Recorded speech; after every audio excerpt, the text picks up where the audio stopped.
आज संध्या हमारे बीच में नाटक की प्रस्तुति देखने खास तौर पे हमारे चीफ गेस्ट जनाब Kavinder Gupta speaker legislative assembly हमारे बीच में तशरीफ लाए हैं। जोरदार तालियों से आज के मुझे का स्वागत किया जाए। आज संध्या समूह थिएटर द्वारा ऑर्गेनाइज किया गया 5 दिवसीय फेस्टिवल में आज चौथा नाटक यहां दिखाया जा रहा है। प्रस्तुति रूबरू theatre group in collaboration with Delhi art theatre. नाटक टुकड़े टुकड़े धूप, इसका लेखन रजनीश गुप्ता का है और निर्देशन काजल सूरी और राजकुमार नहट्टा। तो लीजिए प्रस्तुत है नाटक टुकड़े टुकड़े धूप।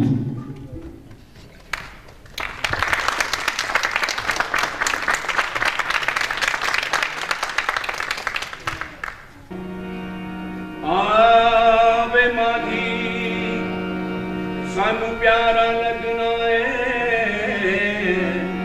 वे तू ना कर जोर बिगाड़े।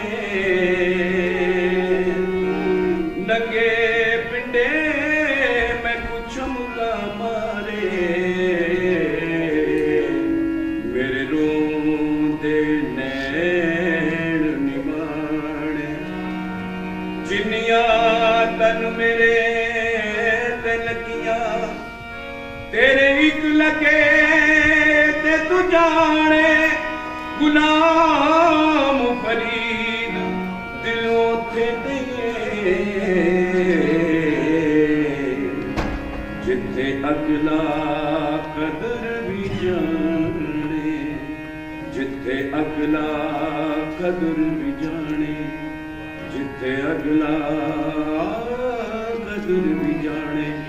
छल्ला बेरी वे पूरे में बदन पूरे में जाना, पूरे में बरसे चलिया, पूरा में खाना पाया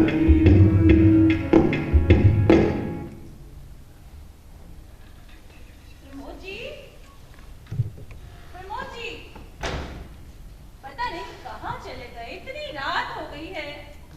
प्रमोद जी, लो, आप वहां खड़े हैं और मैंने आपको कहां नहीं ढूंढा। पता नहीं क्या हो जाता है।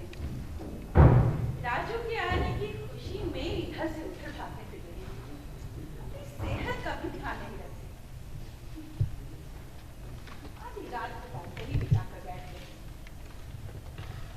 क्या बात है, नींद नहीं आ रही? सर्दी ज्यादा नहीं हो गई, सोने की कोशिश कर रहा हूँ लेकिन। प्रमोद जी, आपको तो झूठ बोलना भी नहीं आता। जब भी आपने झूठ बोलने की कोशिश की है, आपकी चोरी पकड़ी गई है। वैसे बेटे की आने की खुशी इतनी अच्छी भी नहीं, शुगर बढ़ जाएगी आपकी और फिर डॉक्टर के पास भागते फिरेंगे आप इंसुलिन के इंजेक्शन लगवाने। ठीक है ना, क्लिनिक पे जाके मरीजों से 2-4 बातें हो जाएंगी, वरना इस गांव घड़ी को देख देख कर तो आंसू पड़ता है। प्रमोद जी, पिछले 1 हफ्ते से आपने आराम ही कहाँ किया है। राजू के आने की खुशी में इधर से उधर भागते फिर रहे हैं आप। ऐसे प्रमोद जी, राजू के आने की खुशी जो मैं आपके चेहरे पर अब देख रही हूँ ना, ऐसी खुशी तो आपके चेहरे पर उस वक्त भी नहीं थी जब राजू मेरी कोख में था। हाँ, तब बाप बनने की खुशी, नई जिम्मेदारी का एहसास, खुशी से पागल हो गया। जानती हूँ कितने पंडितों के चक्कर लगाए थे आपने कि राजू की कुंडली में सब कुछ ठीक होगा कि नहीं, उसका भविष्य कैसा होगा, वगैरह वगैरह। पर उन सब का कुछ फायदा नहीं हो सकता।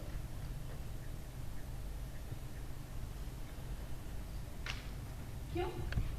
अरे पंडितों ने कितने बड़े बड़े दावे किए कि आपका बेटा बड़ा होनहार होगा, आपकी जिंदगी में खुशियां भर देगा, बड़ों की खूब इज्जत करेगा, इज्जत करेगा। पता है फोन पर क्या बोल रहा था कि बूढ़ा पागल हो गया है, 24 घंटे सर पर सवार रहता है तुम्हारा बेटा। प्रभु जी, आप तो जानते हैं ना कि राजू की मजाक करने की आदत है। अप्रैल के महीने में उसने आपको भी नहीं छोड़ा। मैं जानती हूँ कि फोन की दूसरी तरफ कोई नहीं होगा, वो नाटक कर रहा होगा। हाँ सावी, ये जनवरी का महीना है, अप्रैल का नहीं। इतनी भी याददाश्त कमजोर नहीं हुई है। प्रमोद जी, तो फिर जनवरी को अप्रैल समझकर भूल क्यों नहीं जाते आप? दिल दुखाने वाली बात को पिछले 15 सालों से सच को झुठलाते ही तो आ रहे हैं हम, फिर आज क्यों नहीं? हाँ, तुम ठीक कह रही हो सर, सच को झुठला देना ही बेहतर है। अच्छा, ये बूढ़े करके बहुत सनकी भी हो जाता है, इसीलिए तो दूसरों की आंखों की किरते भी बन जाते हैं। सावी, अच्छा छोड़ो इस बात को। अब तुम्हें याद है बचपन में राजू जहां भी जाता था मेरी उंगली पकड़ पकड़ के सब लोग उसे मेरा दुमछल्ला कहते थे, तुम भी कहते थे। और आपको याद है इतना जल्दी थी मैं इस बात को लेकर? कई बार तो मैं सोचती थी कि अगर कभी मुझे आपसे अलग रहना पड़ा तो राजू को मेरे साथ आकर रहने से रहा। हाँ, तो ऐसा सोचती थी मेरे साथ? हाँ? ऐसा सोचती थी? हाँ? ओ जी, देर से अलग रह के जीने थी क्या तुम? मेरी बाजू टूट जाएगी, छोड़िए ना, छोड़िए ना। अभी ना पता नहीं कभी कभी क्या हो जाता है आपको। तुम्हें याद है जब शादी के बाद हम पहली बार शिमला गए थे, वहां मक्के के खेत में मैंने तुम्हारी बात इस तरह बोली कैसे कमर लचका कर तुमने बड़ी अदा के साथ अपनी बाजू छुड़वाई थी। तुम्हारी अदा देख के खुशी से पागल हो गया था मैं। आप ना बड़े वो हैं। वैसे कुछ बातें ये अंदर ही रहे तो अच्छा लगता है।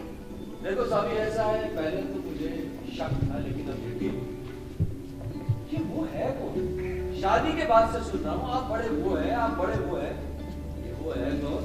मुझे नहीं पता। सावी, मैंने जिंदगी में 2 काम बहुत अच्छे किए, एक तो तुमसे प्रेम, दूसरा तुमसे प्रेम। सच, तुमने मेरी जिंदगी में बाहर रखा। लेकिन आपकी अम्मा को कोई खुशी नहीं। कहती थी तुमने मुझसे मेरे बेटे को छीन लिया। सावी, अरे बड़ी लोग क्या ऐसी बातें करते हैं, उन पर दिल नहीं रखना चाहिए। जानते हैं आप कितने ताने दिया करती थी मुझे। कहती थी कि जिस तरह मैं अपने बेटे के लिए तड़पी हूँ उसी तरह एक दिन तुम भी अपने बेटे के लिए तरसोगे। और देखिए ना, पिछले 15 सालों से राजू की याद में कितना तड़पी हूँ मैं। भगवान भी ना कभी कभी बुजुर्गों की बदुआ का कितना अदब करते हैं, है ना? सावी, अरे अगर बुजुर्ग लोग कुछ बोल रहे हैं इसका मतलब ये नहीं उनके दिल में कुछ नेगेटिव है। अब अम्मा इस दुनिया में नहीं, उनको इस तरह को उससे क्या अच्छी बात है। अच्छा वो भूल गई तुम, हर हफ्ते तुम्हें पहाड़ी वाले मंदिर में ले जाती थी काला धागा पहनाने के लिए ताकि मेरी बहू को किसी की नजर न आए। क्योंकि शादी को 5 साल हो गए थे और मैं अभी तक 5 थी। सावी, अपने आप को गाली मत दो। अरे तुमने सबको गलत साबित कर दिया था, राजू तुम्हारा ही बेटा है ना। लेकिन राजू ने मेरी कोख में आते आते 10 साल लगा दिए।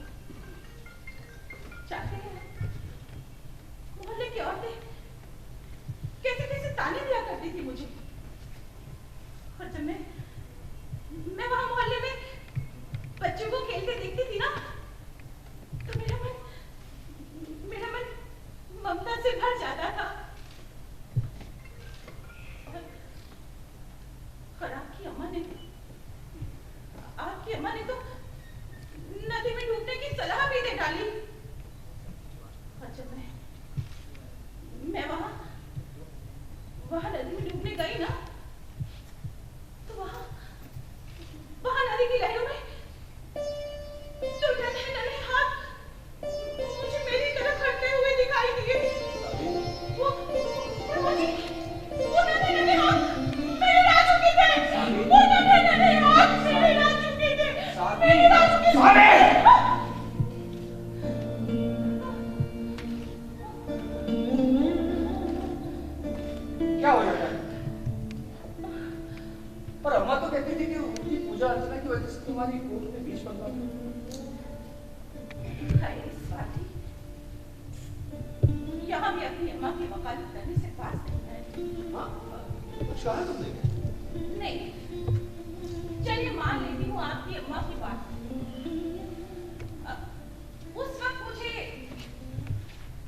दिल के बवंडरों का हाल बयान सरेआम कर देते हैं, कुछ भी पर्दा नहीं छोड़ा। देखो ना साहब, तुम्हारा सारा सर सफेद हो गया। हाँ? देखो। अब उम्र भी तो हो चली है मेरी। आप साथ हैं मेरे, राजू है, बहू है, पोता है। अब मुझे बालों को रंग करके से दिखाना है। वाह वाह, क्या बात कही। बहू है, पोता है, कागज पे लिखने से रिश्ते नहीं पनप जाते साबी। इस भीड़ में अपने बहू और पोते को पहचान सकती हो तुम?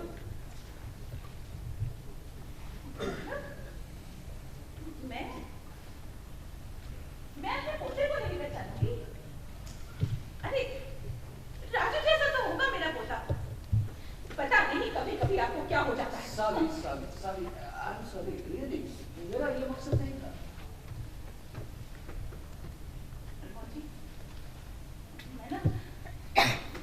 मैं राजू को जाने नहीं दूंगी। मैं रोक लूंगी उसको। मैं नहीं जाने दूंगी उसको। अरे ये बात दावे के साथ कह सकती हो क्या? क्यों? आप उसकी हॉस्टल वाली बात भूल गए?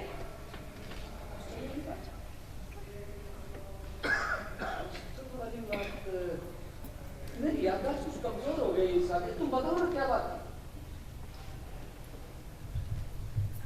सुरेश को जानते हैं ना आप? हाँ, सुरेश हमारे पड़ोस में रहता था। उसके बेटे ने स्कूल में दाखिला लिया था। अच्छा स्कूल था लेकिन राजू ने भी उसे स्कूल में जाने की जिद की।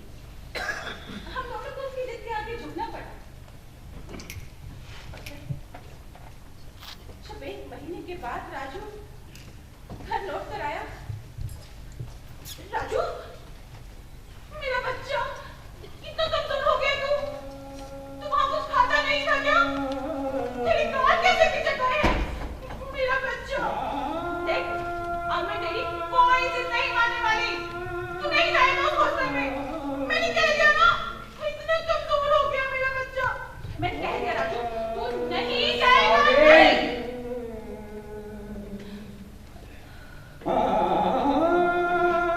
मुझे याद है, सब याद है। मुझे याद है। पेट दर्द का बहाना बनाकर 10 दिन तक घर पे बैठा रहा था तुम्हारा बेटा।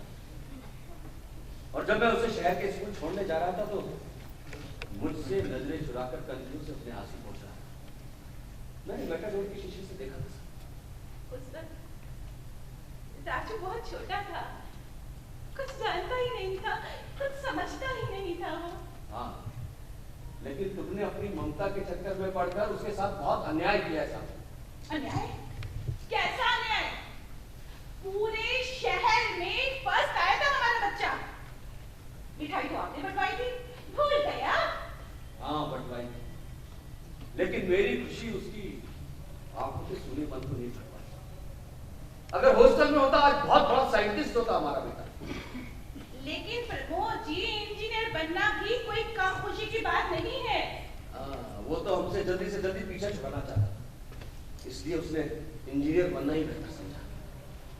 हमसे पीछा छुड़ाना चाहता था? लेकिन क्यों? अरे गोंद की तरह चिपक जो गए थे उसके साथ। अपने कैरियर के साथ कोई खिलवाड़ करना पसंद नहीं करता, चाहे कारण उसके माँ बाप भी क्यों ना हो। मैं नहीं मानती, मैं नहीं मानती, मैं बिल्कुल नहीं मानती इस बात को। मेरा बच्चा नहीं।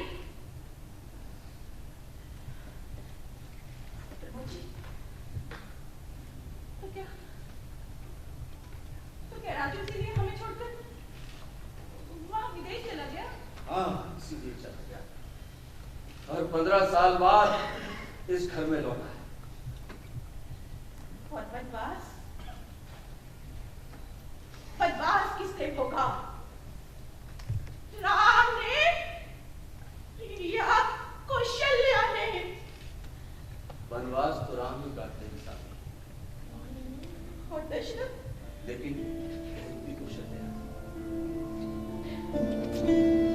दशरथ की बात भूल गया।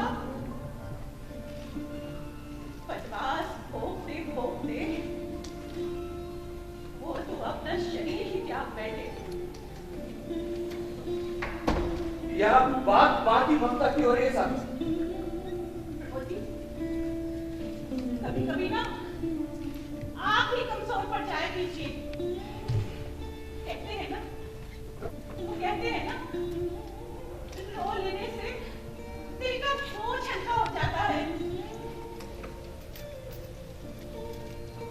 मैं भी रोने लगा तो तुम्हारे आंसू कौन पोंछे? है? कोई है तीसरा इस घर के अंदर हमारे आंसू पोंछने वाला?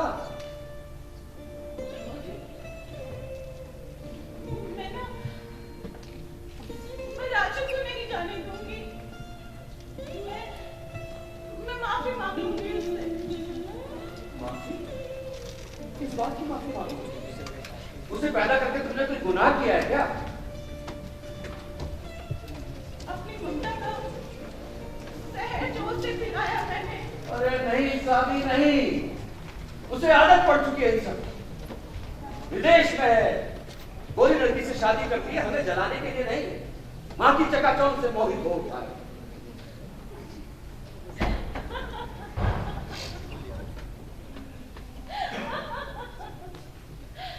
मोची, आपकी अम्मा मेरे सामने रंग रूप को लेकर कितने ताने दिया करती थी नहीं? आज मेरे बेटे ने गोरी लड़की से शादी करके मेरा सर ऊंचा किया है। आपकी अम्मा होती ना तो जरूर बताती उनको मैं।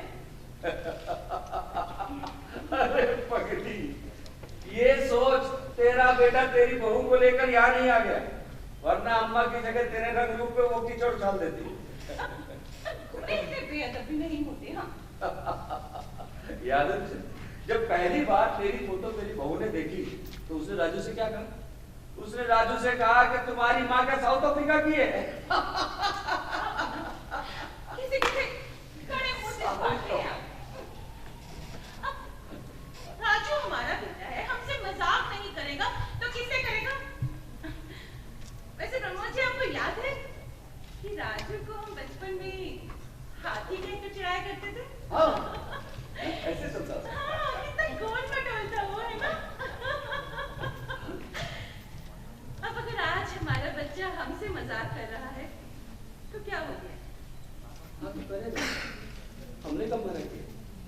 अरे हमारे बच्चा हमसे मजाक करे ना, हमसे झगड़ा करे ना, लेकिन अपनी खुशी में तो हमें शामिल करे ना साबी। उसे अपनी शादी की बात हमें नहीं बतानी चाहिए थी क्या?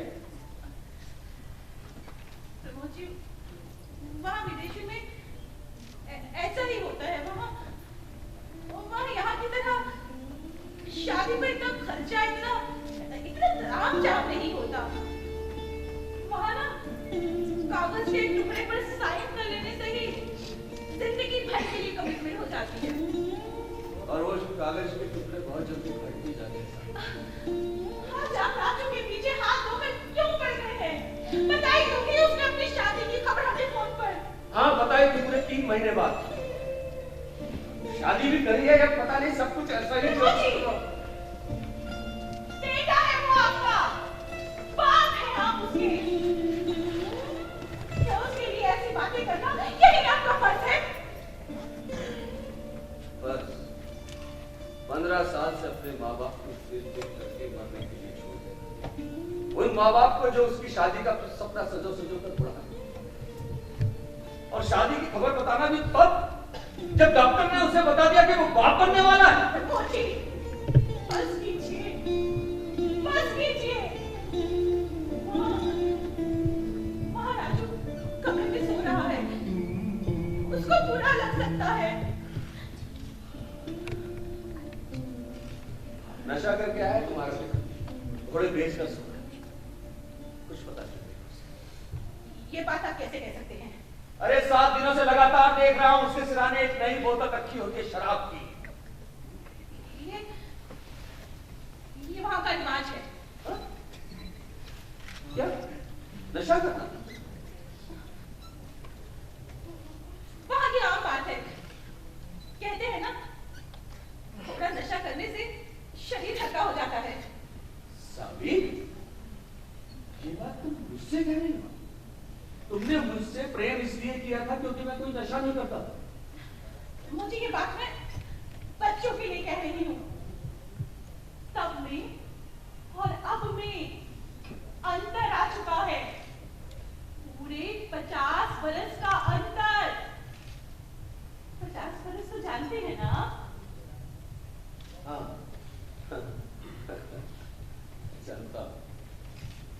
अच्छा हुआ तुमने ये 7 बात अपने मुंह से ही कही। मैं तो गिल्ड से ही मरा जा रहा। गिल्ड? हाँ। कैसा गिल्ड? अरे वो मैं राजू के कमरे में गया तो मैंने देखा वहां पर एक बोतल पड़ी थी, उसमें थोड़ी सी बची हुई थी, तो मैंने थोड़ी सी चक्कर देखी, स्वाद अच्छा था। आपने बोतल चखी? मैंने आपने जूठे गिलास से पानी, छी छी छी। आधी सदी बीत चुकी है, 50 साल चले गए साबिर। मोची, उम्र के इस पड़ाव पड़ाकर इस तरह की बातें करना शोभा देता है आपको? अरे उम्र बीत चुकी है आपकी, बड़े आदर्शवादी बने फिरते हैं आप।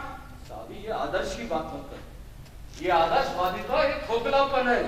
आजकल वही आगे बढ़ रहा है जो पैर से कुचल कर इसे आगे निकल जाता है। अरे तुम रो क्यों रही हो? ऐसा क्या कर दिया मैंने? आपने मेरा यकीन तोड़ा है, मेरे विश्वास को ठेस पहुंचाई है आपने। साबी साबी चुप हो जाओ, बहुत रोती हो तुम। अरे मैंने तुम्हारा विश्वास कभी नहीं तोड़ा, मैंने नहीं। सच? आप सच कह रहे हैं? तुम्हारी कसम, तुमसे कभी झूठ बोला है? काश काश राजू भी आपकी तरह होता। हाँ है ना मेरा बेटा, मेरी तरह लव मैरिज की। लेकिन अपने देश में